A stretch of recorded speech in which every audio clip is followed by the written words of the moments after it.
গল্পকথনময় কল্লোল চ্যানেলে আপনারা শুনছেন হুমায়ুন আহমেদের লেখা রুমালি। আজ একাদশ পর্ব। ঘুমের মধ্যেই শুনলাম ঘু ঘু ডাকছে। এখন সকাল না দুপুর, সব এলোমেলো লাগছে, কিছুই বুঝতে পারছি না। মনে হচ্ছে সকাল, কেমন নরম আলো। আচ্ছা, সকালবেলা ঘুঘু ডাকছে কেন? ঘুঘু ডাকবে দুপুরবেলা, উল্টাপাল্টা ডাকছে কেন?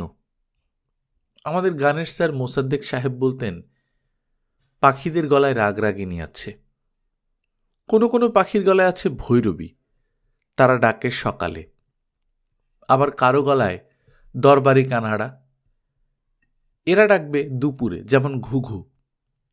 যাদের গলায় বেহাগ তারা ডাকবে নিশিরাত্রে, যেমন শ্মশান কোকিল। মোসাদ্দেক স্যার খুব সুন্দর করে কথা বলতেন, গান শেখাতেনও চমৎকার। আমি প্রথম দিন যেদিন স্যারকে বললাম, স্যার আমার কি গান হবে, তিনি আমার দিকে একটু ঝুঁকে এসে বললেন, মাগো, তোমার গলা দিয়ে কি শব্দ বের হয়? আমি বললাম, হ্যাঁ। তিনি মুখ ভর্তি পান নিয়ে বললেন, শব্দ বের হলে গানও বের হবে। গাধা যে প্রাণী, সেও গান গায়, আর মানুষ গাইবে না, সে কেমন কথা? গাধা কি গান গায় স্যার? অবশ্যই গায়। গাধার নিজস্ব রাগিনীও আছে, গর্ধব রাগিনী, বলে তিনি হা হা করে হাসতে লাগলেন। মোসাদ্দেক স্যার শিক্ষক হিসেবে চমৎকার ছিলেন, মানুষ হিসেবেও চমৎকার ছিলেন। ছাত্রছাত্রীদের প্রতি তার মমতার সীমা ছিল না। তিনি প্রায়ই বলতেন, গানের শিক্ষকেরা কি করে জানিস? জায়গায় জায়গায় গানের চারাগাছ পোঁতে। বেশিরভাগ চারাই গরু ছাগলে খেয়ে ফেলে, কোনোটায় অল্প বয়সে পোকা ধরে, আবার কিছু কিছু চারাগাছ মহিরুহ হয়ে যায়। ডালপালা ছড়িয়ে দিয়ে হুলস্থুল কাণ্ড, সে এক দেখার মতো দৃশ্য। এই মোসাদ্দেক স্যার আমার চোখের সামনে তার এক ছাত্রীর প্রেমে পড়ে গেলেন। মেয়েটার নাম আভা, 13-14 বছরের বেশি বয়স হবে না, খুবই সাধারণ টাইপ মেয়ে। এই সাধারণের ভেতর স্যার অসাধারণ কি দেখলেন কে জানে। তিনি সবার চোখের সামনে বদলে যেতে শুরু করলেন। নিজের ঘর সংসার ছেলে মেয়ে সব তুচ্ছ হয়ে গেল। কি ভয়ঙ্কর অবস্থা। আভা গান শেখা ছেড়ে দিল। স্যার আভাদের বাসার সামনের রাস্তায় দাঁড়িয়ে থাকা শুরু করলেন। পাড়ার ছেলের একবার তাকে খুব মারল, তাতেও লাভ হলো না। তার মধ্যে মস্তিষ্ক বিকৃতির লক্ষণ দেখা দিতে শুরু করল। সারাক্ষণ বিড়বিড় করতেন, গান শেখানো বন্ধ করে দিলেন। সংসারে চরম অভাব নেমে এলো। স্যারের স্ত্রী পুরনো ছাত্রছাত্রীদের বাসায় বাসায় গিয়ে ভিক্ষা করা শুরু করলেন। তারপর একদিন খবর পেলাম, সিলিং ফ্যানের সঙ্গে শাড়ি পেঁচিয়ে স্যার ঝুলে পড়েছেন। মানুষ হয়ে জন্মানোর দুঃখ কষ্ট থেকে চিরমুক্তি। কি আশ্চর্য, মোসাদ্দেক স্যারের কথা মনে আসছে কেন? আমি কিছু মনে করতে চাই না, আমি দীর্ঘ সময় শান্তিতে ঘুমোতে চাই। মোসাদ্দেক স্যারকে কাল রাতে হঠাৎ স্বপ্নে দেখেছি। না না, কাল না, পরশু রাতে। বেশ হাসি খুশি চেহারা, মুখ ভর্তি পান, পানের রস গড়িয়ে পাঞ্জাবিতে পড়েছে। স্যারের কোনো খেয়াল নেই। আমি বললাম, কেমন আছেন স্যার? স্যার হাসতে হাসতে বললেন, খুব ভালো আছি, তুই কেমন আছিস? আমি ভালো আছি। পানি নিয়ে এসে দেখি স্যার নেই, ঘর ফাঁকা। আমার ঘুম ভেঙে গেল। জেগে দেখি মাকে জড়িয়ে ধরে শুয়ে আছি। ঘর ভর্তি সিগারেটের গন্ধ, পানের জর্দার গন্ধ। মোসাদ্দেক স্যার সিগারেট খেতেন, জর্দা দিয়ে পান খেতেন। তিনি চলে গেছেন, সিগারেট এবং জর্দার গন্ধ ফেলে রেখে গেছেন। ভয়ে আমার শরীর কেমন করতে লাগল। আমি গুটিসুটি মেরে মার বুকের কাছে চলে গেলাম, তবু আমার ভয় কাটল না। আমি ফিসফিস করে ডাকলাম, বাবা, বাবা। খুব ছোটবেলা থেকেই প্রচণ্ড ভয় পেলে আমি বাবাকে ডাকি। বাবা যদি একবার বলেন, কি হয়েছে রে, সঙ্গে সঙ্গে ভয় কেটে যায়। অভ্যাস মানুষের রন্ধ্রে রন্ধ্রে ঢুকে যায়। বাবার কাছ থেকে আমি কত দূরে চলে এসেছি, তারপরেও ভয় পেয়ে আমি তাকেই ডাকলাম। তিনি সাড়া দিলেন না, কিন্তু আমার ভয় কেটে গেল। আজ আবারও ভয় পাচ্ছি। আমি জানি না এই ভয়ের উৎস কি। আমি জানি না কেন ভয় পাচ্ছি। আমার ঘুম কেটে গেছে, চোখ বন্ধ করে বিছানায় পড়ে আছি। ক্যাম্পের হইচই কথাবার্তা শুনতে পাচ্ছি। ঠিক বুঝতে পারছি না, বুঝতে চেষ্টাও করছি না। নিজেকে খুব আলাদা মনে হচ্ছে। দরজা খুলে মা ঢুকলেন। আমাকে দেখে হতভম্ব গলায় বললেন, তুই এখানে শুয়ে আছিস? মাকে দেখে আমার ভালো লাগছে। আমি আদুরে গলায় বললাম, হ্যাঁ। তোকে দেখলাম নীরা ভাবির সঙ্গে হেঁটে হেঁটে যাচ্ছিস। তুই কোন ফাঁকে চলে এলি? কোন ফাঁকে চলে এসেছি তা নিজেও জানি না মা। পাপিয়া ম্যাডাম চলে এসেছে জানিস? হ্যাঁ জানি। মেয়েটাকে নিয়ে এসেছে, পাতিলের তলার মতো কালো। মানুষ এত কালো হয় এই প্রথম দেখলাম। মা আমার পাশে একটু বসো তো। কি হয়েছে তোর? কিছু হয়নি। আমি তোমার কোলে মাথা রেখে একটু শুয়ে থাকব। শরীর খারাপ? হুম। মা উদ্বিগ্ন মুখে বিছানায় উঠে এলেন, আমার কপালে হাত রাখলেন। আমি তার কোলে মাথা রেখে তার কোমর জড়িয়ে ধরলাম। মা কোমল গলায় বললেন, কই জ্বর তো নেই, শরীর নদীর তলার মতো ঠান্ডা। জ্বর না থাকলেও শরীর ভয়ঙ্কর খারাপ করেছে। তুমি মজার কোনো গল্প বলে আমাকে হাসিয়ে দাও। কি মজার গল্প? ক্যাম্পে মজার কিছু ঘটেনি? ও হ্যাঁ, ঘটেছে। মা ধাক্কা দিয়ে আমাকে বসিয়ে দিলেন। মজার গল্প মার কোলে মাথা রেখে শোনা যাবে না, বসে বসে শুনতে হবে। সেলিম গাধাটার ঘরে একটা সাপ ঢুকেছে। গাধাটা সাপটা মেরেছে, সাপ ফেলে দিতে যাচ্ছে। কে যেন বলল, ফেলবেন না, গারুদের দিয়ে দিন, ওরা সাপ খায়। তখন সেলিম বলল, ওরা খেলে আমরাও খেতে পারি। সাপটা আমাকে খেতে এসেছিল, এখন আমি সাপটাকে খাবো। বাবুর্চিকে বলবো ঝাল ঝাল করে রান্না করতে। সাপ রান্না হয়েছে? বাবুর্চির কাজ নেই, সাপ রান্না করবে। তবে ওই সেলিম গাধাটার সঙ্গে যোগ দিয়েছে মিজানুর রহমান, মাতালটা। সে বলেছে সেই তোলা উনুনে রান্না করবে, তারপর দুজনে মিলে আজ দুপুরে খাবে। ভালো তো। মা বিস্মিত গলায় বললেন, সেলিম গাধাটা সহজ সরল বোকাশোকা টাইপ ছিল, সে হঠাৎ সাপ খাওয়া ধরল কেন? আর কিছু না, ফিল্মি লাইনের বাতাস লেগেছে। তুই এই গাধাটার কাছ থেকে 500 হাত দূরে থাকবি। আচ্ছা থাকব। মা উঠে দাঁড়ালেন। আমি বললাম, যাচ্ছ কোথায়? মা বললেন, সাপ সত্যি সত্যি রান্না হচ্ছে কিনা দেখতে যাচ্ছি, তুই যাবি? আমি বললাম, আমাকে না তুমি 500 হাত দূরে থাকতে বলেছ? মা একাই সাপ রান্না দেখতে গেলেন। অনেকদিন পর ডায়েরি লিখতে বসেছি। দোতলার বারান্দায় বসেছিলাম। মা কিছুক্ষণ ঘ্যান ঘ্যান করলেন তার সঙ্গে যাবার জন্যে। কঠিন গলায় তাকে বললাম, আমি যাব না। তিনি বিস্মিত হয়ে বললেন, শুধু শুধু বারান্দায় বসে থেকে কি করবি? আমি বললাম, প্রকৃতির শোভা দেখব। আমার সঙ্গে চল, হাঁটতে হাঁটতে প্রকৃতির শোভা দেখবি। তোমার পায়ে ধরছি মা, আমাকে বাদ দাও। এরকম করছিস কেন? আমি অস্পৃশ্য? না, তুমি খুবই সস্পৃশ্য, তবে এই মুহূর্তে তোমার সঙ্গে যাব না। আমার কোমরের চেইন বেঁধেও তুমি আমাকে নড়াতে পারবে না। মা মন খারাপ করে জালালের মাকে সঙ্গে নিয়ে বের হলেন। ইউনিটের মালামাল এক জায়গা থেকে আরেক জায়গায় নেয়ার জন্যে মাসোয়ারি টেম্পো ভাড়া করা আছে। শুটিং যেহেতু হচ্ছে না, টেম্পো পড়ে আছে, যার ইচ্ছে টেম্পো নিয়ে ঘুরতে যেতে পারে। আমি দোতলা থেকে দেখলাম মা, জালালের মা এবং মাওলানা সাহেব টেম্পো নিয়ে বের হয়েছেন। তিনজনই খুব হাসি খুশি। মাওলানা সাহেবকে যত দেখছি ততই অবাক হচ্ছি। উনি কি নিজে থেকেই যাচ্ছেন, না মা তাকে সেধে সঙ্গে নিয়েছেন? উঠোনে নীরা ম্যাডামের মেয়েটা একা একা খেলছে।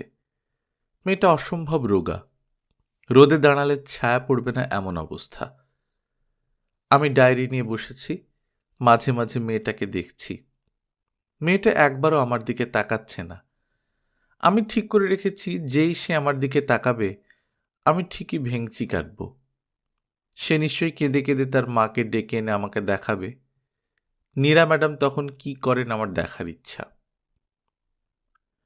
আমি দ্রুত লিখে যাচ্ছি।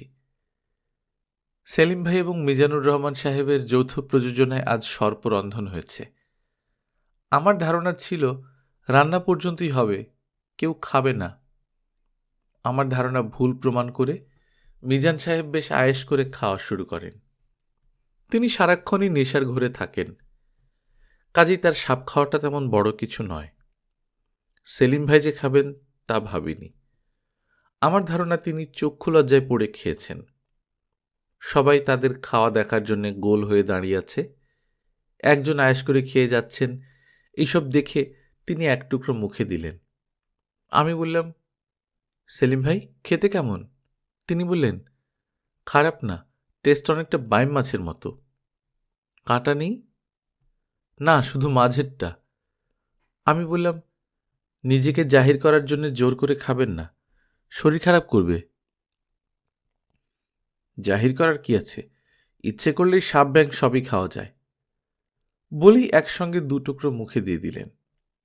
আমার বমি আসছিল বলে আমি দ্রুত চলে এলাম। নিজের ঘরে আসার কিছুক্ষণ পরেই শুনি সেলিম ভাই ক্রমাগত বমি করছেন। তার বমি বন্ধ হচ্ছে না। সেলিম ভাইকে বর্তমানে মিশনারি হাসপাতালে ভর্তি করা হয়েছে, স্যালাইন দেয়া হচ্ছে। তার বমি বন্ধ হয়েছে, তবে এখনো হিক্কা উঠছে। প্যাথিড্রিন ইঞ্জেকশন দিয়ে ডাক্তাররা তাকে ঘুম পাড়িয়ে রেখেছেন। ঘুমের মধ্যেও তার হিক্কা উঠছে। এই পর্যন্ত লিখে আমি থামলাম। সেলিম ভাই সাপের মাংস খাবার মতো একটা উদ্ভট কাণ্ড কেন করলেন, সেই সম্পর্কে আমার নিজের থিওরিটা লিখব কিনা ভাবছি। লিখতে ইচ্ছা করছে না। আমি প্রায় নিশ্চিত কাণ্ডটা তিনি করেছেন আমাকে অভিভূত করবার জন্যে। অ্যান্টেনা আমার দিকে তাকাচ্ছে, আমি ভেঙচি কাটলাম। মেয়েটা তাকিয়ে আছে, মার দিকে ছুটে যাচ্ছে না, কেঁদে ফেলার উপক্রমও করছে না। আমি ডায়েরিতে মন দিলাম। আর কি লিখব, লেখার কিছু পাচ্ছি না। ভুল বললাম, লেখার অনেক কিছুই আছে, লিখতে ইচ্ছা করছে না। নীরা ম্যাডাম প্রসঙ্গে লিখব। লেখা থাকার অনেক সুবিধা, পরে মিলিয়ে দেখা যায়। স্মৃতির লেখা ঠিক থাকে না, বয়সের সঙ্গে সঙ্গে লেখাগুলিও আপনা আপনি বদলাতে থাকে। নীরা ম্যাডাম, আমার জীবন কেটেছে কম বুদ্ধির একজন মহিলার সঙ্গে। তিনি আমার মা। সেই কারণেই মার চেয়ে সামান্য বেশি বুদ্ধির যে কোনো মহিলাকে আমার অনেক বেশি বুদ্ধির মহিলা মনে হয়। আমি তাদের বুদ্ধি দেখে অভিভূত হই। একটু বয়স হবার পর থেকে অভিভূত হবার প্রবণতা কমে গেল। তবে নীরা ম্যাডাম আমাকে অভিভূত করেছেন। তার বুদ্ধি, যুক্তি প্রয়োগের ক্ষমতা এবং নাটকীয় মুহূর্ত তৈরি করার দক্ষতা সবই অভিভূত করার মতো। ভদ্রমহিলার নিজের ক্ষমতার উপর আস্থাও প্রবল। এই ব্যাপারটা তুচ্ছ করার মতো নয়। অসম্ভব বুদ্ধিমতীদের নিজের উপর আস্থা থাকে না, কারণ তারা জানে মানুষ বিচিত্র প্রাণী, সে সবসময় হিসেব মেনে চলে না। যে কোনো মুহূর্তে অতি বড় মহাপুরুষও অতি নোংরা পাপ করতে পারেন এবং অতি বড় পাপীও অসাধারণ কোনো মহৎ কর্ম করে ফেলতে পারে। শুধুমাত্র বুদ্ধি দিয়ে সব নিয়ন্ত্রণ করা যায় না। সেই কারণেই নিজের উপর অতিরিক্ত আস্থাও বোধহয় এক ধরনের বোকামি। যাই হোক, মূল অংশে চলে আসি। আজ খুব সকালে ঘুম ভেঙেছিল। আমি উঠোনে হাঁটছি। নীরা ম্যাডাম বের হয়ে এলেন। সহজ সরল গলায় বললেন, এসো চা খেয়ে যাও। আমি বিস্মিত হলাম। গতকাল যেসব কথাবার্তা তিনি বলেছেন, তারপর এইভাবে নিজের ঘরে চা খেতে ডাকতে কিছুটা সংকোচ হবার কথা। আমি বললাম, চা খাবো না, আমি খালি পেটে চা খেতে পারি না। খালি পেটে কেন খাবে? বিস্কিট খেয়ে তারপর চা খাবে। এসো। তোমাদের ডিরেক্টর সাহেব জ্বরে কাতর, তাকে একবার দেখবে না? সবাই কয়েকবার করে দেখে যাচ্ছে, শুধু তুমি বাদ। চলে এসো।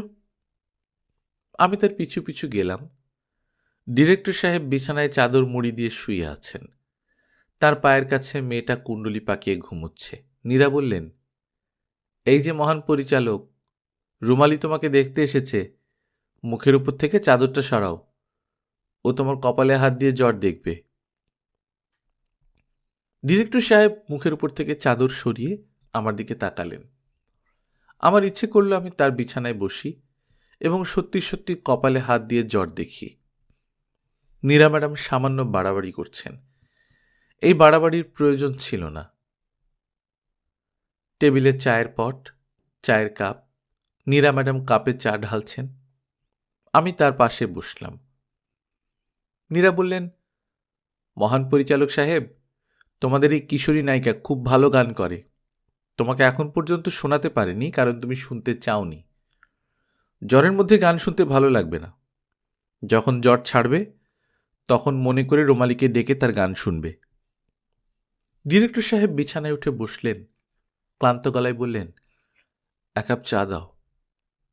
নীরা ম্যাডাম কাপে চা ঢেলে আমার দিকে ঠেলে দিয়ে বললেন, চাটা দিয়ে এসো। বলি অদ্ভুত ভঙ্গিতে হাসলেন। আমি সেই হাসি দেখেও দেখলাম না। সব কিছু দেখতে নেই। নীরা বললেন, ডিরেক্টর সাহেব, আপনি এমন চুপ মেরে গেলেন কেন? বেচারি রোগী দেখতে এসেছে, তার সঙ্গে একটু গল্পগুজব করুন। ডিরেক্টর সাহেব বললেন, নীরা, একটা সিগারেট খেতে ইচ্ছে করছে। সিগারেট কি খাবো? খেতে ইচ্ছে করলে অবশ্যই খাবে। তোমার কোনো ইচ্ছাতে আমি না বলিনি। তুমি যখন আত্মহত্যা করতে চেয়েছ তখন বলেছি করো, করলে তোমার মঙ্গল হবে, বলিনি? উনি সিগারেট ধরালেন, শান্ত ভঙ্গিতে চায়ের কাপে চুমুক দিচ্ছেন। ওনার জন্য আমার অসম্ভব মায়া লাগছে।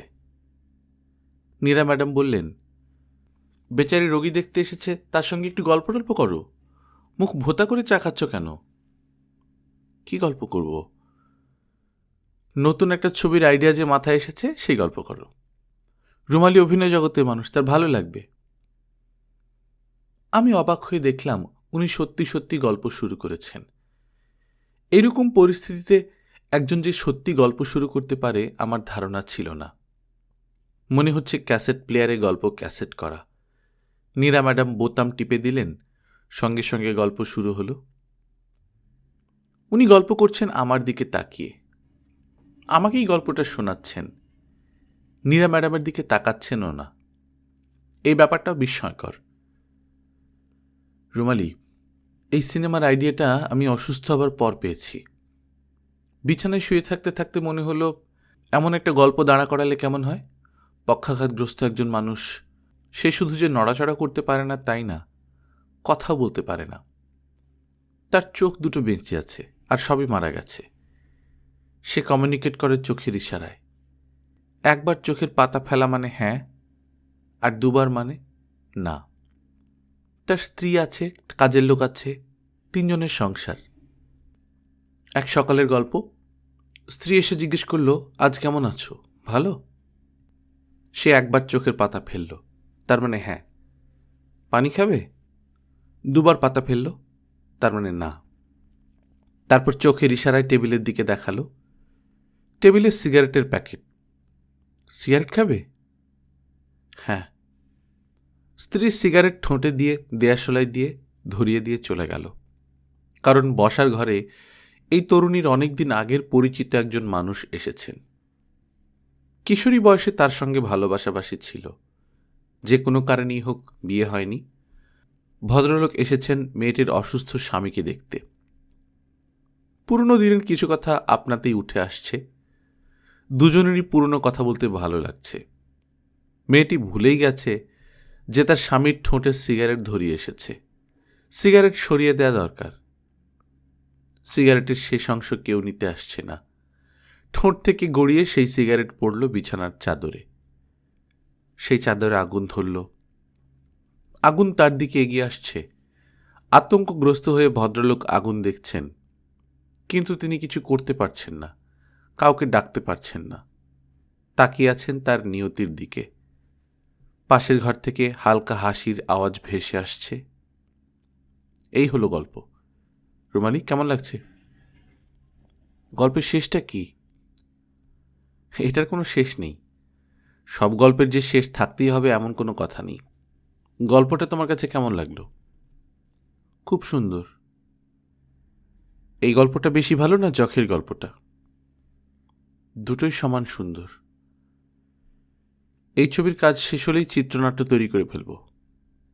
নীরা, তোমার কাছে দুটা গল্পের মধ্যে কোনটা বেশি ভালো লাগলো? নীরা বলল, দুটা তো আসলে একই গল্প, অমোঘ নিয়তির গল্প। নিয়তির গল্প তোমার চেয়ে ভালো আর কে বলবে? তোমার চেয়ে ভালো কেউ বলতে পারবে না, বলতে পারা উচিত নয়। উনি চুপ করে গেলেন। আমার চা খাওয়া হয়ে গেছে। আমি নীরার দিকে তাকিয়ে বললাম, আমি উঠি? নীরা বললেন, আচ্ছা যাও, আমি ঢাকায় চলে যাব। তোমাদের ছবির শেষ পর্যায়ে আবার দেখা হবে। জি আচ্ছা। তুমি কি সর্পভুককে দেখতে গিয়েছিলে? জি না। আমি আজ একবার দেখতে যাব। তুমি ইচ্ছে করলে আমার সঙ্গে যেতে পারো। আমার ইচ্ছে করছে না। ইচ্ছে করছে না কেন? ওনাকে দেখলেই সাপ খাবার দৃশ্যটা মনে পড়বে, তখন আমার নিজেরই বমি আসবে। পরে দেখা যাবে আমাকেও হাসপাতালে ভর্তি করতে হচ্ছে। তাহলে না যাওয়াই ভালো। এই পর্যন্ত লিখে ডায়েরি বন্ধ করলাম। অ্যান্টেনা এখনও আমার দিকে তাকিয়ে আছে। সে বোধহয় অপেক্ষা করছে আমার দ্বিতীয়বার ভেংচি কাটার দৃশ্য দেখার জন্যে। ভেংচি কাটতে ইচ্ছে করছে না, ঘুম পাচ্ছে। মা ফিরলেন বিকেলে। আমি ঘুমোচ্ছিলাম। আমাকে ডেকে তুললেন। তার মুখ থমথম করছে। তিনি সহজভাবে কথাও বলতে পারছেন না।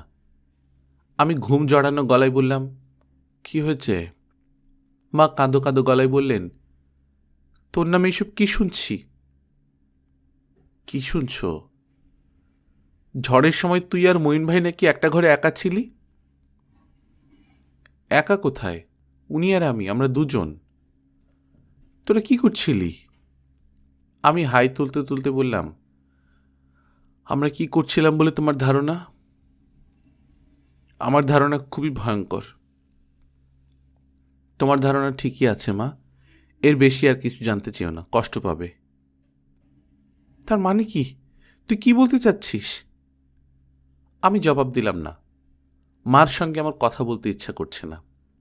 মা ধরা গলায় বললেন, জালালের মা যা বলেছে সেটা তাহলে ঠিক? আমি এই কথারও জবাব দিলাম না। মা ছুটে বাথরুমে ঢুকে গেলেন। তিনি বাথরুমের দরজা বন্ধ করে কাঁদছেন। ছোট বাচ্চাদের মতো হাউমাউ করে কান্না। তার সেই কান্না আমাকে স্পর্শ করছে না। আমি এবং মা পাশাপাশি শুয়ে আছি। রাত কত জানি না, ইচ্ছা করলে জানা যায়। টেবিলে আমার হাত ঘড়ি পড়ে আছে। হাত বাড়ালেই ঘড়ি। হাত বাড়াতে ইচ্ছে করছে না।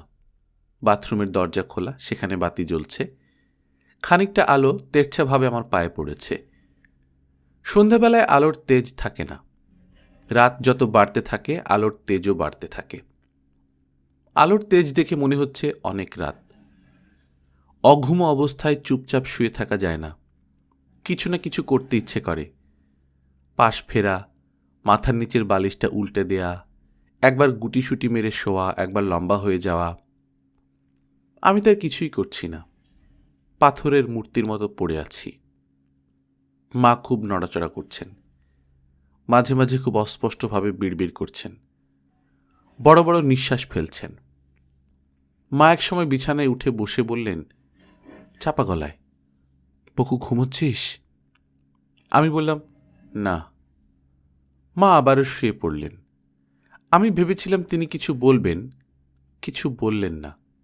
হয়তো বুঝতে পারছেন না কি বলবেন। তার মাথা এলোমেলো হয়ে আছে। কোনো বড় সমস্যায় মানুষের মাথা যখন এলোমেলো হয়ে যায়, তখন সে আর সমস্যা নিয়ে ভাবতে পারে না। সমস্যার বাইরের তুচ্ছ বিষয় নিয়ে চিন্তাভাবনা করতে থাকে। তার খুব কথা বলতে ইচ্ছে করে, কিন্তু সে কথা খুঁজে পায় না। মা আবার উঠে বসলেন। আবারও আগের মতো জিজ্ঞেস করলেন, বকু ঘুমোচ্ছিস? এবার আমি বললাম, হ্যাঁ ঘুমোচ্ছি। মা শুয়ে পড়লেন। তার মানে আমি কি বলছি না বলছি তাও তার মাথায় ঢুকছে না। মার জন্য আমার কষ্ট হচ্ছে। তার নিজের জগৎ ভেঙে ছারখার হয়ে গেছে। তিনি এখন ঘোরের মধ্যে চলে গেছেন। এই ঘোর সহজে কাটার না। বকু,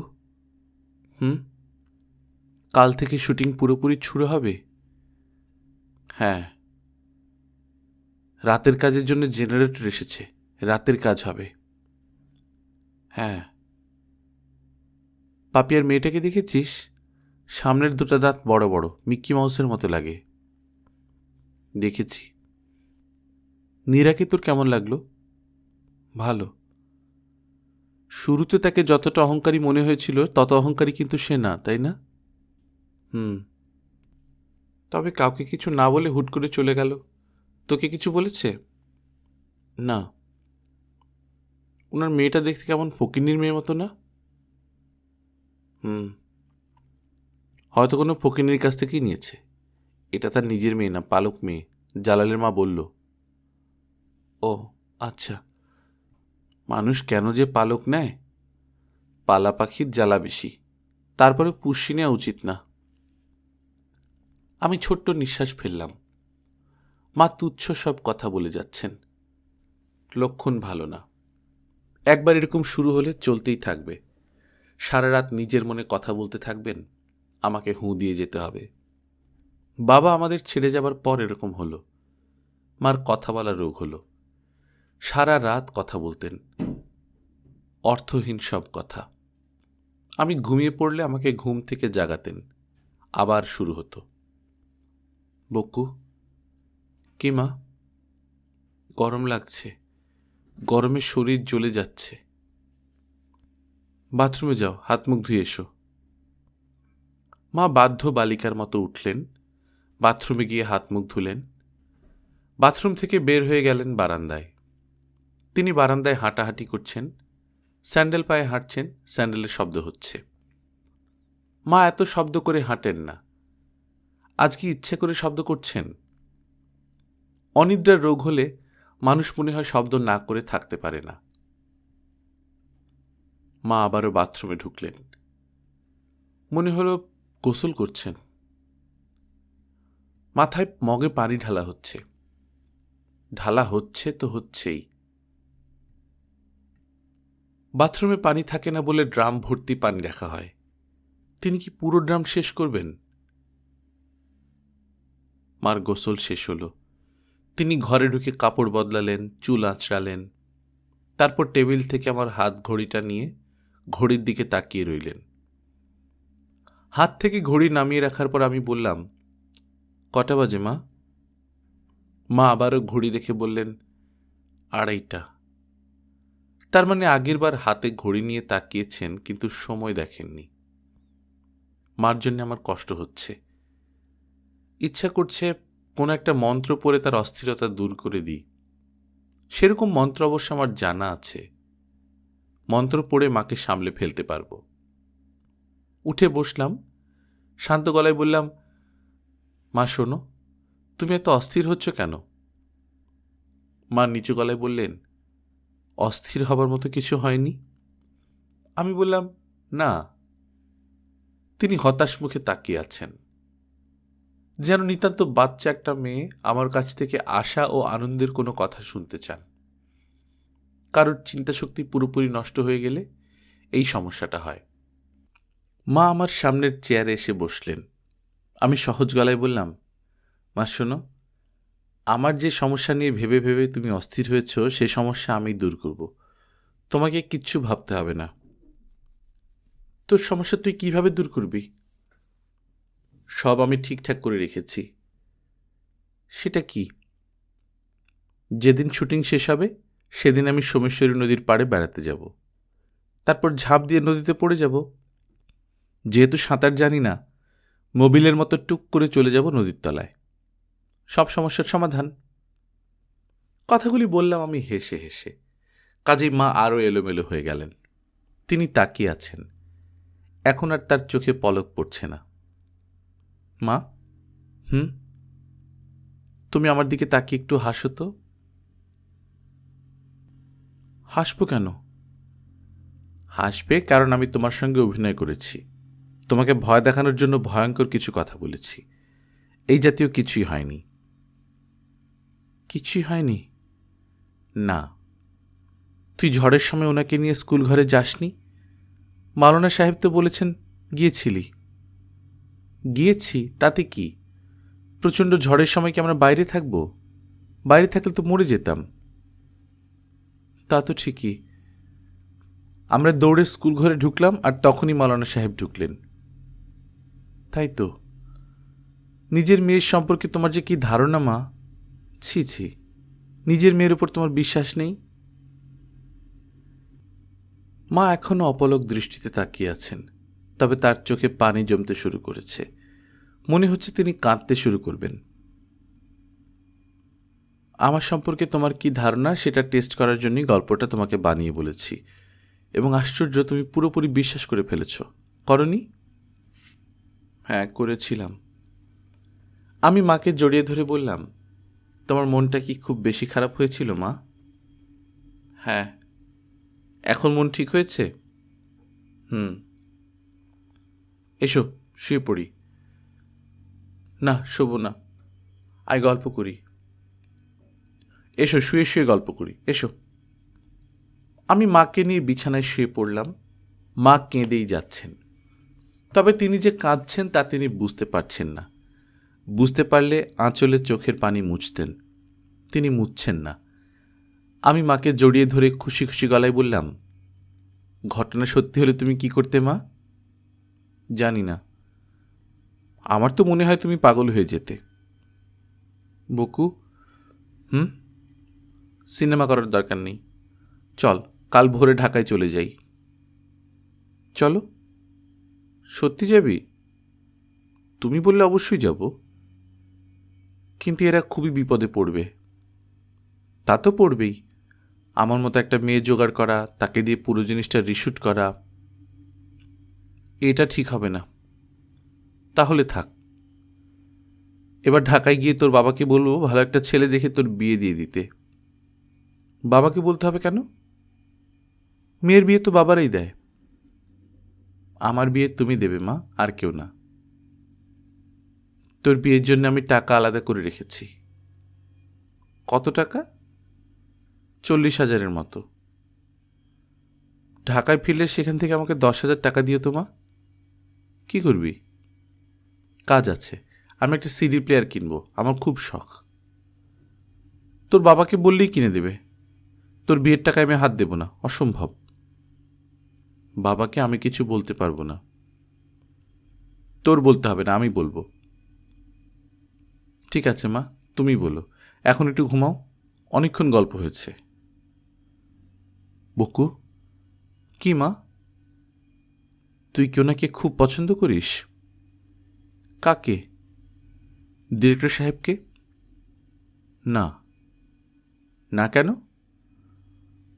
ওনার মধ্যে প্রচুর ভান আছে মা, আমার ভান পছন্দ না। মানুষ হবে সহজ সরল, যা ভাববে তাই বলবে, তাই করবে। উনি কখনো তা করেন না। উনি যা ভাবেন কখনো তা বলেন না। সেলিমকে কি তোর পছন্দ? এই প্রশ্নের উত্তর দেব না মা, উত্তর দিলেই তুমি রেগে যাবে। না, রাখবো না, বল। সেলিমকে পছন্দ? পছন্দ। গাধা টাইপ ছেলে তো, কথাবার্তা নেই, সাপ খেয়ে ফেলল। সাপ খেয়েছে বলেই পছন্দ, কেঁচো খেলে আরও পছন্দ হতো। ফালতু কথা বলবি না। আমি তোর বিয়ে দেবো একজন ডাক্তার ছেলের সঙ্গে। ঠিক আছে, দিও। ফ্যামিলিতে একজন ডাক্তার থাকা ভালো, অসুখে বিসুখে তখন অস্থির হতে হবে না। মা, ঘুমানোর চেষ্টা করো। বিয়ের পর আমি কিন্তু তোদের সঙ্গে থাকব। অসম্ভব। তুমি হলে শাশুড়ি, তুমি জামাইয়ের সঙ্গে থাকবে, এটা কেমন কথা? তুমি আমাদের ভালোবাসাবাসি দেখবে, ঝগড়াঝাটি দেখবে। হুম, তা হবে না। আমি কোথায় যাব? সেটা অবশ্য একটা কথা, তোমার তো আবার যাবার জায়গা নেই। বকু, কি মা? আমার যেন কেমন লাগছে। কেমন লাগছে বুঝতে পারছি না। নিঃশ্বাস নিতে পারছি না রে বুকু। তুমি কথা বন্ধ করে চুপচাপ শুয়ে থাকো, একটা কথাও বলবে না। আমি তোমার মাথায় বিলি কেটে দিচ্ছি। আমার মনে হয় জ্বর আসছে। আসলে আসুক, তুমি ঘুমাও। মা চুপ করলেন। আমি তার মাথায় বিলি কেটে দিচ্ছি। মা ঘুমুচ্ছেন, তবে ঘুমের মধ্যেও তার চোখ দিয়ে পানি পড়ছে। একজন মা তার সন্তানের জন্যে এত ভালোবাসা ধরে রাখেন, আশ্চর্য তো। আমার যদি কোনো বাবু আসে, আমিও কি তাকে এত ভালোবাসব? এত ভালোবাসা কি ঠিক? না, ঠিক না। সব ভালোবাসাই পরিমিতির মধ্যে থাকা দরকার। এই যে আমি মার মাথার পাশে বসে আছি, তার চুলে বিলি কেটে দিচ্ছি, মা ঘুমের মধ্যেই কাঁদছেন। তারপরে যদি এই মুহূর্তে উনি এসে বলেন, রুমালি চলো ঘুরে আসি, আমি সঙ্গে সঙ্গে মাকে ফেলে উঠে আসব। মার দিকে দ্বিতীয়বার ফিরে তাকাবো না। মানুষ কেন এমন বদলে যায়? কাউকে পেলে জিজ্ঞেস করতাম, এই বিশেষ ঘটনাটা কি সব মানুষের ক্ষেত্রেই ঘটে, না শুধু আমার ক্ষেত্রে ঘটছে? আমি কি 8-10 জনের চেয়ে আলাদা, নাকি আমি আর 10 জনের মতোই? এটা কাকে জিজ্ঞেস করব? কে আমার প্রশ্নের উত্তর দেবে? ছেলেরা কি মেয়েদের মতো ভালোবাসতে পারে? রাধা শ্রীকৃষ্ণকে যেমন ভালোবেসেছিল, শ্রীকৃষ্ণ কি কখনো রাধাকে সেইভাবে ভালোবেসেছেন? ভালোবেসে থাকলে তিনি রাধাকে ফেলে চলে যেতে পারতেন না। আর রাধা বাকি জীবন কৃষ্ণ কোথা বলে দেশ দেশান্তরে পাখি হয়ে উড়ে বেড়াতে পারত না। অবশ্যই সব গল্প কথা। গল্পে অনেক কিছু হয়, বাস্তবে হয় না। আবার বাস্তবে অনেক কিছু ঘটে যা গল্পে লেখা হয় না। এই যে মোসাদ্দেক স্যার সিলিং ফ্যানের সঙ্গে শাড়ি পেঁচিয়ে মরে গেলেন, যে আভার জন্য এই কাণ্ডটা করলেন, সেই ঘটনায় আভার কিন্তু কিছুই হয়নি। তার জীবন সুন্দর মতোই এগোচ্ছে। আভার মতো কোনো কাণ্ড যদি আমি করে ফেলি, তাতেও কারো কিছু হবে না। আমাদের ডিরেক্টর সাহেব আবারও ছবি করতে আসবেন। যক্ষের ছবি, পক্ষাঘাতগ্রস্ত রোগীর ছবি। আমার মতো আরেকটি মেয়ে চোখ বড় বড় করে তার গল্প শুনবে। তিনি মিটিমিটি হাসতে হাসতে বলবেন, তারপর খুকি, তোমার নাম জানো কি? মেয়েটি লজ্জিত ভঙ্গিতে বলবে, আমার নাম কঙ্কা। ও আচ্ছা, কঙ্কা, খুব সুন্দর নাম। তবে নামটা কিন্তু পেতনির। পেতনির নাম? হ্যাঁ, পেতনির নাম। ত্রৈলোক্যনাথের একটা বই আছে, বইটি কঙ্কাবতীকে নিয়ে লেখা। সেই কঙ্কাবতী হলো একটা পেতনি। মেয়েটি অভিভূত হতে শুরু করবে। কঙ্কা, তোমার বুদ্ধি কেমন? আমার বুদ্ধি খুব কম। আচ্ছা, তোমার আইকিউ টেস্ট করা যাক।